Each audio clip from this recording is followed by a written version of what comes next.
feet left. This is week number 3. Jen is back. I'm back. We're not in my living room anymore. All right, for our solo jazz warm-up, the prompt was play with the pulse. So we put on a song. We put on Rockin' in Rhythm by Duke Ellington. It has a lot of fun changes in it, and you guys played around with the pulse as you're dancing. You made it small, you made it big, you danced a little faster, you danced a little slower, you changed your momentum. Then we took that idea and we did some solo exercises that weren't that dissimilar from your warm-up. The first thing we did is we said change your momentum as you're moving around the floor solo. So Just walking. just walk. Now we're nothing fancy. So if we're talking about changing your momentum, we're talking about something as simple as this. 1, 2, 3, 4, 5, 6, 7, 8. Okay? That's what we're talking about. Fast and slow. Then we layered on the idea of pulse. So that could be, in the same example I just gave, could be you've got a little bit or more pulse and then you smooth it out. For example, we played around with the pulse. Then we did that same activity with a partner. Maybe we should go towards the camera for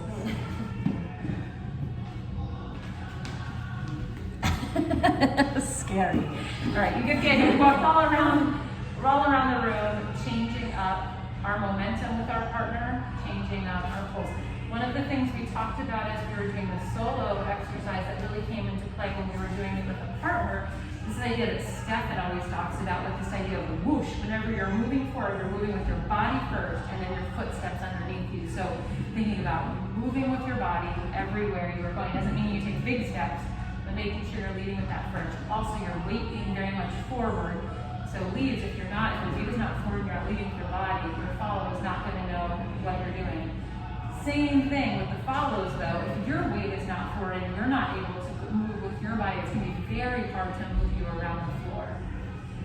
So we did that exercise together so that we could work on leading, changes in momentum and pulse, but also get the follows to tune into those changes. I think what we were noticing sometimes in social dance settings in our scene is that some follows are just dancing, or kind of a lot of follows, it feels like, are dancing at one level. It's very hard to get them to shift what they're doing in terms of momentum or pulse. Anything to add to that part? No, just awareness and responsiveness. So like being aware of what your partner is doing follows. Don't assume that it's always the same, because there are changes happening and you want to respond to that by matching. Your turning. Then we did a couple of moves. The first one was this. We took this turn here. 1, 2, 3, 4, 5, 6, 7, 8.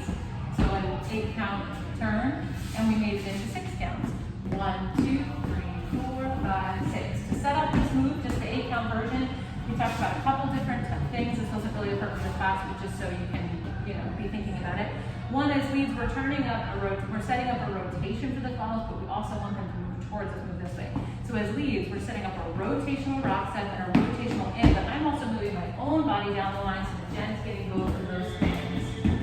And then we talked about how when we want to make it a little quicker, you guys came up with a whole bunch of ideas of what happened in that quicker scenario. One is we're interrupting that first triple step to turn it into a step as a lead.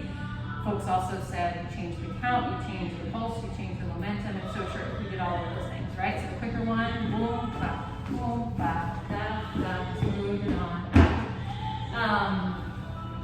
Is there anything else to say about that particular?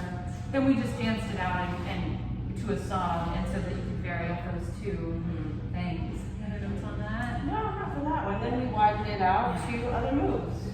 And this we realized at the end, we just had 5 minutes at the end of class. We're going to pick this up next week because there were a lot of folks who I think were able to do this one or didn't quite understand what we were going for. So we said, for example, your moves that you do with triple steps, right? So plain old like triple step tuck turn, 6-count tuck turn, 6-count pass by, maybe a pass by where you catch your follow, 8-count pass close. You do all of these moves without the triple steps. Sorry, I was looking at the camera, not Jen. Let's do that one again.